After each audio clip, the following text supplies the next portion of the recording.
Hello, all, and welcome to the weekly podcast. I'm your host, Gurtej Atwal. Today, we have our guest, Christina, with us. So, we'll learn from her about her experiences, about her affiliation with the city of Tracy, as well as her expertise in the financial domain.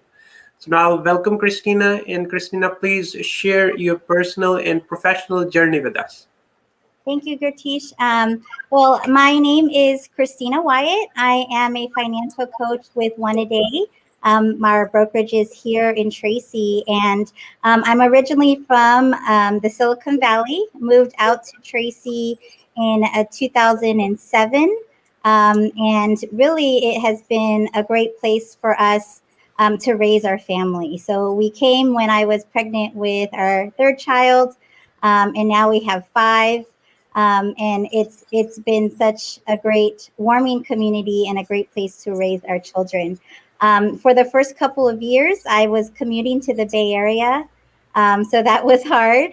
But then later in 2010, found a job here in Tracy. So I was working with hotels and then transitioned to the assisted living community here in Tracy. So it was great. I was there for 10 years, and then started to look at things as far as life insurance policies for myself. As my husband and I, we did have a plan that we started in our 20s, which now with 5 kids and a homeowner, I was looking to actually upgrade the policy that we had at the time. And there I found a financial coach with One A Day, Irvin Samsu, who taught me a lot about options that I had, taught me to understand the current plan that I had, and I was able to increase the policy that I had at the time, which was just the death insurance, and now have living benefits. So even if something happens to me and I survive, my family is protected in that way. So I started just sharing the information that I was learning from my financial coach, and then the pandemic hit, right? And here I was working 40 hours or more a week. COVID was out there. My kids were then distance learning from home, and my husband and I really had to look at what's important to us and how we can support the kids at home. And at that time, we decided that I was going to fire my boss and start my own business as a financial coach. And I love it. It gives me a purpose in teaching financial literacy. And so I just want to share that with everyone that I know, and those businesses and families here in the Tracy community. No, thank you very much, Christina. Yeah, financial awareness, that is very much important. Everybody struggles with it. We'll go deeper into that later. So first, you add a lot of value in the city of Tracy, as this is a close-knit community. And you were awarded 2020 Community Award recipient for as an Ambassador of the Year. So please share us with our audience what this award was, what its significance is, and how you added value to the city of Tracy. So really, I wanted to share the award with all the other ambassadors that were there in 2020, because going through COVID, not only did we have our own businesses that we were taking care of and trying to manage and pivot and work through everything that was going on, but we also took the time to do our monthly ambassador meetings. And we made calls each month to the businesses that are part of the chamber to see how everything was going, to find out how we can help them in their business as far as marketing. And so really trying to help them make it through the pandemic. So all of us ambassadors took the time out of our schedules to do that and make sure that everybody that needed help found it within us, as far as connecting them with the right people, or getting them out, marketing what it was that they needed, whether if it was hiring or that they're open or they change their hours. However we can help them with that, we were there to support them. So for a community like Tracy, which always has a family or kind of a small family-like feel, so these organizations are very important. Like especially in pandemic, small businesses, those are the backbone of a city. So they support their citizens in need, but now they were needed a little bit of support. So will you please share us with what this organization, Tracy Chamber, is, how it adds value towards small businesses as well as the citizens of Tracy?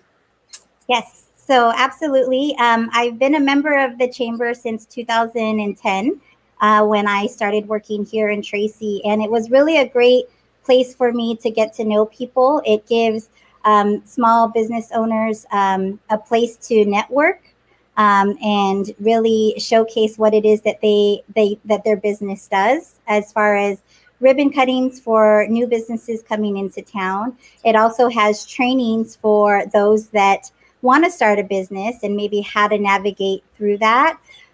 We have monthly mixers and monthly coffees for people to get together and network.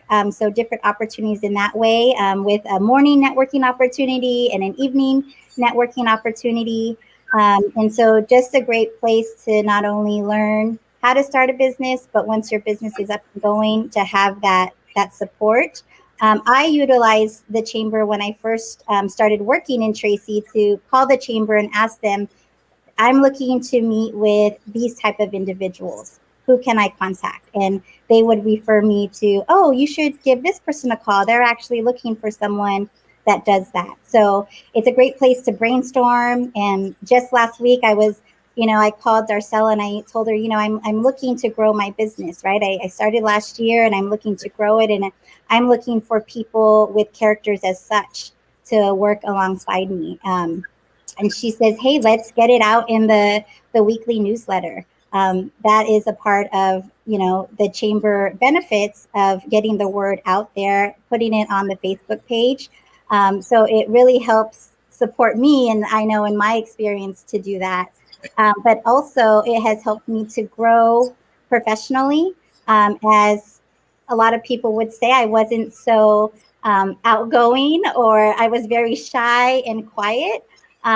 But now I've been able to be able and host or MC a ribbon cutting, right?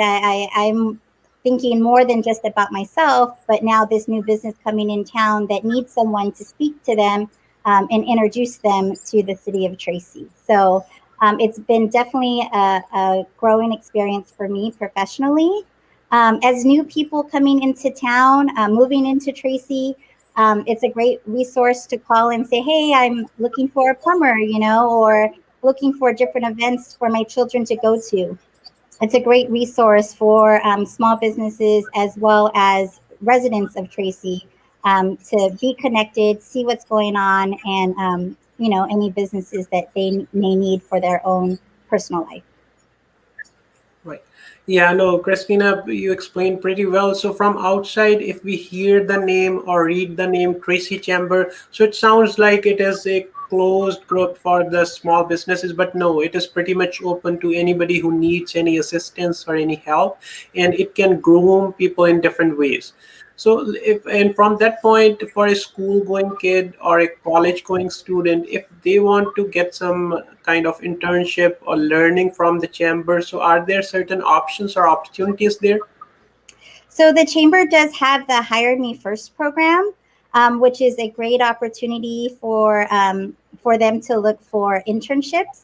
And I think that's great because I always think back about when I was younger, right? Going into college, I wasn't sure what it was that I wanted to do. But if there were more options to be able to do an internship or volunteer as I was younger, then by that time, when I'm looking for a career or looking what I want to go to school, go to college for, I may have already found that passion because I was able to try and eliminate those things with internships and volunteer work.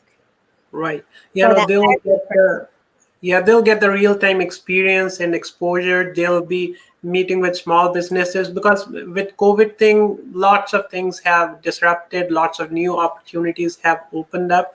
So another follow-up question on that. So if, as you mentioned, anybody who is thinking to start a new business, they can contact the chamber, they can get the relevant information. So Absolutely. what is the process for that? So how, they can Google a number. So how if somebody wants to do it, so can you please share with us? So what's the process for that? I would definitely just call into the chamber office. They could also go onto the chamber website and look at the different events that they have going on. And then just to circle back to in regards to the youth, right? There is a chamber youth committee as well. Okay. But someone like I have a daughter that is a sophomore. I would definitely feel comfortable with her calling the chamber and saying, "Hey, I'm looking into possibly getting into this field line of work. Is there someone that you could recommend that maybe she could interview to kind of see what their process, what it was like in their journey to get to where they are?" And the chamber would be a good resource for that as well. Is just maybe connecting them to someone they can interview, of like kind of interviewing their future self and see, can I see myself doing this, right? No, absolutely. No, thank you very much for that. So now we have more understanding about the chamber. So your goal is towards financial awareness for everyone around you, for individuals, families, small businesses. So please share about this initiative, why you thought that financial awareness is that important, and how do you do it on day-to-day basis with the 1 a day financial coaching? Okay, so with One a Day, our focus is impacting one family one day at a time. And that is really educating them on financial literacy, where we walk them through an exercise in the One a Day experience of kind of like the cash flow game, right? Looking at dollars coming in and dollars coming out, but also to really see what does their financial picture look like right now. And we're looking at, are they earning enough money? Are they accumulating and growing their money? And then is their money protected? Right? So those are three main things that we look at, as well as what are their short term and long term financial goals, right?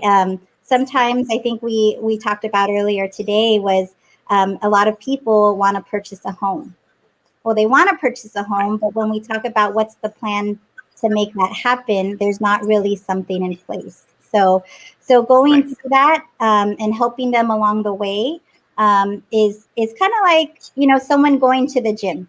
You can get a gym membership, but if you have a coach there to kind of teach you and work on those different muscles that you want to get stronger or bigger and help you through that Right. process and keep you accountable, that's what I'm here for, to help those people that do have those goals and to kind of keep them on track with that. So everyone's different. It's not just here you go, it's A, B, C, and D. This is the secret. It's more about finding out each person individually and what their goals are and putting together a plan to do that. So it's a learning process. Yeah, one has to start learning and thinking about it at an early age. If we talk about school or college going students, what are your tips to them? What things they have to consider nowadays, where they can read about or discuss among themselves so that they can be more aware about the financial aspects? Yes, that's a great age or even younger, right, to learn about money. Right. My kids range from the age of 8 to 20, so they hear a lot about that now because I am working from home and they hear me meeting with individuals. But anybody that can get them in touch with a financial coach is great. There's some um, great mentors out here in Tracy, as well as we have business partners pretty much across the US. But really being able to teach them, I would start off with teaching them about saving, right? There's different places that you can save. There's different reasons of why we save, right? So for an emergency fund, because that's always important to have, there is Right. saving for retirement, there is saving for college. So all of those things there's different, I would say, vehicles that you may want to use that works better for one but not the other. So teaching them Right. about savings, I would say, is a big part of that. Something else that I thought I would have benefited from learning at an early age, like going into college. When you first start, there are credit card tables everywhere. Sign up for a credit card. Sign up for a credit card. But all through high school, middle school, elementary, nobody's taught about credit card, what your credit score means, how to use a Right. credit card. Because a college student is like, yes, I got a credit card, I could spend all this money. But I think Right. teaching them beforehand, discipline with that and how to use that is also a great point to teach them at a young age. Right. No, thank you, Christina. So, just going a little bit off topic. So, you volunteer a lot with multiple organizations.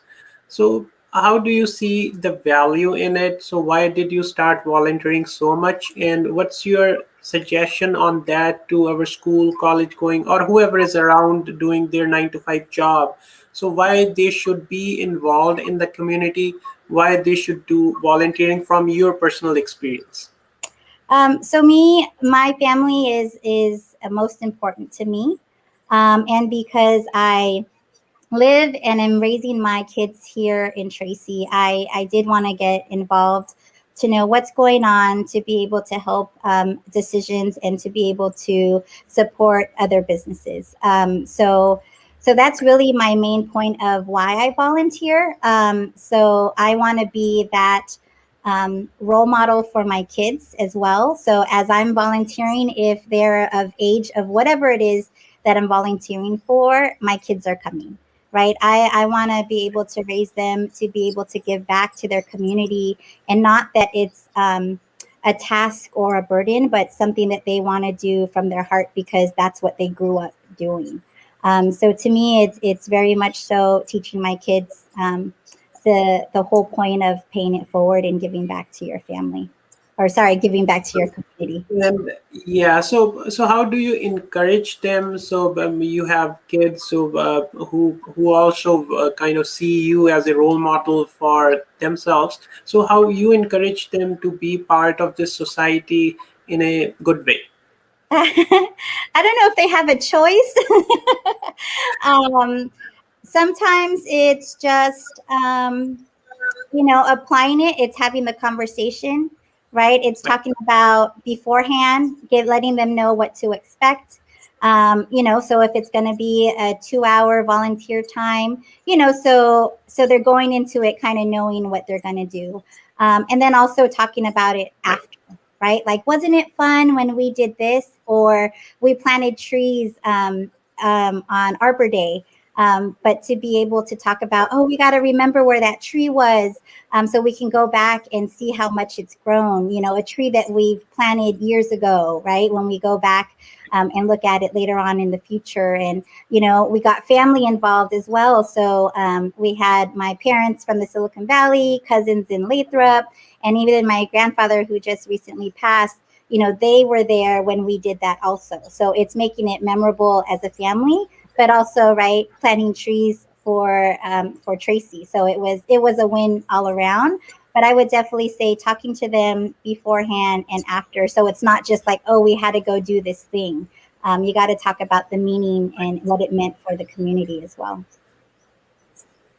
right. Whatever they will be because of whom they are surrounded by. They are learning. It's their responsibility to give back. As you mentioned about the trees, I always remember, yeah, kids, they planted trees at the legacy field. Whenever they go to the soccer games, they remember, this one, I planted this tree. So that's a personal connect, and they will be in this city for long. So And they are adding it value. gives them pride, right? Pride of something Yes. that they did for the community, and something that they could look back on and say that we did this with mom and dad. So Yes. it was just more than oh, we went to go plant trees. It has a meaning, Right. Right. right? No, absolutely. Yeah, no, in the end, Christina, so if anything comes to your mind regarding financial awareness or anything else with respect to the city of Tracy small business you want to share with the audience? Yes, 2020 was hard on a lot of us. People they lost jobs, they lost hope, they lost loved ones, and so going into 2021 and beyond is really looking at how they can help themselves in preparing for the next drop in the market, for the next pandemic, or whatever may be, is how they can be more in control of their income or their situation and their savings, and learning from that. So I would definitely recommend getting a financial checkup, especially if you've gone through, if you're changing jobs, if you recently got married or divorced, purchased a home, or had a baby. Now is a good time to really look at your financial fingerprint. No, thank you very much, Christina. Christina, will you please share your contact information if somebody has a follow-up question, how they can reach out to you? Absolutely. So the best way to reach me is by phone. You could either call or text me. That number is 209-229-6569. And that is my direct line. And I don't really have office hours. So as long as I'm not at an outdoor sporting, as things are opening up and our kids are starting to get back to all their sports and practices and all those things, I am just one phone call or text away. No, thank you very much, Christina. I'll highly encourage our listeners to please reach out to Christina for any follow-up questions that you have. And we'll share the information, the contact information with this podcast as well. So, and to our listeners, for your feedbacks and suggestions for the next topics, please do let us know, and stay healthy and stay informed. So, thank you very much, Christina. Thank you. Thank you for having me.